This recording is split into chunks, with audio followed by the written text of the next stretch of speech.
आज बात करते हैं इलेक्ट्रिकल इंजीनियरिंग के बारे में। सिंपल भाषा में जो बिजली तुम्हारे घर तक पहुंचती है उसे जनरेट करना, ट्रांसमिट करना और डिस्ट्रीब्यूट करना, ये सब ईई का ही काम है। ईई और ईसीई एक जैसे नहीं है। ईसीई छोटे सिस्टम्स की बात करता है, ईई मेगा सिस्टम्स की बात करता है, जैसे ट्रांसफॉर्मर्स या पावर ग्रिड्स। इसीलिए फिजिक्स का रोल बहुत ज्यादा होता है और ये branch government and PSU job के लिए काफी जानी जाती है। ईई के लिए IT Bombay, IT Delhi, IT Madras, IT Kharagpur और कानपुर इंडिया के स्ट्रॉन्गेस्ट प्रोग्राम्स माने जाते हैं।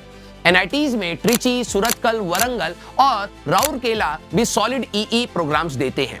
इसके अलावा वीआईटी, मणिपाल और थापर जैसी प्राइवेट कॉलेजेस में भी ईई एक स्टैब्लिश्ड ब्रांच है। यहाँ ब्रांच का स्कोप तुम्हारे इंटरेस्ट और गवर्नमेंट एग्जाम प्रिपरेशन पर ज्यादा डिपेंड करता है, सिर्फ कॉलेज रैंकिंग पर नहीं करता है। अब समझते हैं तुम्हारे 4 साल का क्या रोड मैप रहता है। फर्स्ट ईयर में इंजीनियरिंग फिजिक्स और मैथ्स जो इस ब्रांच का बैकबोन है, उसके साथ basic electrical engineering and circuit theory पढ़ोगे।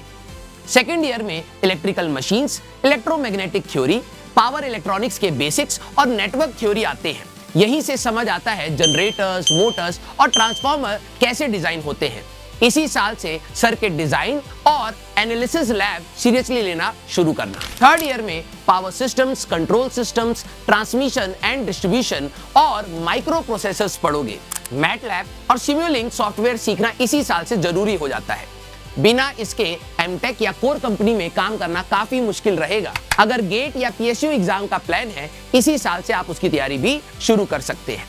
फोर्थ ईयर तक पावर सिस्टम्स, रिन्यूएबल एनर्जी या कंट्रोल सिस्टम्स में स्पेशलाइजेशन पक्की करो, स्ट्रॉन्ग प्रोजेक्ट्स बनाओ और गेट एग्जाम के थ्रू पीएसयू जॉब या एमटेक के लिए प्रिपेयर कर सकते हो। ये इस ब्रांच का सबसे रिलायबल करियर पाथ है।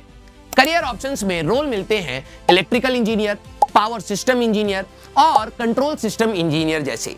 एक रफ आइडिया के लिए टॉप आईटीज में एवरेज पैकेज 20 to 28 एलपीए का होता है, एनआईटीज में 10 to 15 एलपीएस का और प्राइवेट कॉलेजेस में 4 to 8 एलपीए के आसपास रहता है। गेट क्रैक करके पीएसयू में एंट्री भी एक बहुत पॉपुलर पाथ है। इलेक्ट्रिकल इंजीनियरिंग तभी लेना जब पावर सिस्टम्स और फिजिक्स में जेन्युइनली इंटरेस्ट हो। और हाँ, अगर तुम्हें इंजीनियरिंग के साथ साथ एआई, कम्युनिकेशन स्किल्स और फाइनेंस जैसी चीजें सीखनी हो तो डाउनलोड करो ज्ञानी ऐप और कमेंट्स में बताओ अगला रोड मैप किस ब्रांच का चाहिए।